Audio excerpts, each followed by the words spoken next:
పేర్ని కృష్ణమూర్తి గారు మీరేంటారు? తండ్రి వయసు ఉన్న సిఐ గారిని నువ్వు అని అఘోరంగా మాట్లాడుతూ పేరుని కిట్టు ఆయన యొక్క శరీరాన్ని అవహేళన నేను పేరుని నాని గారు ఎప్పుడు మాట్లాడాను? జైపాల్ గారు ఎవరి శరీరాన్ని అవహేళన చేశారు అక్కడ? నేను అన్న మాట ఏంటి? మొత్తం ఆ కూల్చివేతలో పాల్గొన్నటువంటి ఒక అతను ఇట్లా ఉన్నాడు, అతన్ని ఇక్కడికి తీసుకొస్తామని చెప్పాను. ఆ ఒకతను మీ పోలీసు అని ఎవరు చెప్పారు? మీకు మీరే అన్వయించుకుంటారా? మీకు మీరే ఊహించుకుంటారా?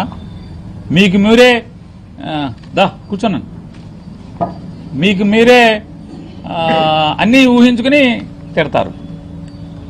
పలానా పోలీసు, పలానా పేరు, కనీసం పేరు చెప్పానా? పోలీసు అన్నానా? పలానా అతను ఇలా ఉన్నాడు, ఆ అధికారిని కూడా ఇక్కడ పెడతాము అన్నాను. మీరు ఆ అధికారి కాదు కదా, మీకెందుకు భుజాలు గుమ్మడికాయ దొంగ అంటే భుజాలు తడుక్కోవటం ఎందుకు? మీరు మిమ్మల్ని అన్నావా? పోలీసుని అన్నావా? కాదే,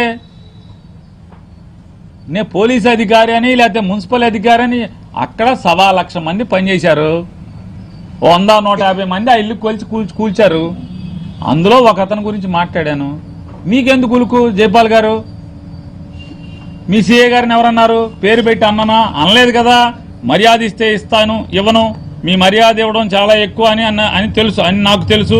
చాలా పోస్టింగ్ లేకుండా ఉన్నావని సబబు కాదని మాటలు పోలీస్ స్టేషన్ తీవ్రంగా ఖండిస్తుంది. మాట వచ్చినప్పుడు, మీరు మాట తూలినప్పుడు 100 మాట్లాడతారు. ఇది పంపులు గారి తాగాదా? మీరు పంపులు గారి తాగాదా రాకూడదు. అధికారిగా ఉండాలి కదా. మీరు మర్యాదగా మాట్లాడితే మర్యాదగా ఉంటాయి, మాటలు లేనప్పుడు మాటలు వస్తాయి. ఇప్పుడు వచ్చింది మాట ఏమని? పేకాటలు పెట్టా ఆడిస్తున్నామని చెప్పని నేరం మీద సస్పెండ్ చేశామన్నారు. మరి దీనికి సమానం చెప్పి జైపాల్ గారు నువ్వు ఇప్పుడు ఈయన అన్నాడు కదా, దీనికి సమానం చెప్పండి జైపాల్ గారు. మీరు సారీ, నువ్వు అని వచ్చింది పొరపాటు అలవాట్లో. నా లక్షణం అయిపోయింది కదా.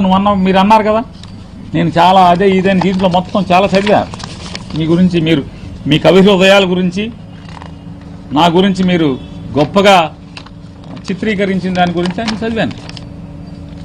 మీ పబ్లిసిటీ కోసం, రాజకీయ ఎదుగుదల కోసం పోలీసు వారి యొక్క ప్రతిష్టను దెబ్బతీసేలా మాట్లాడుతున్న మీ వ్యాఖ్యలను ఖండిస్తున్నాం.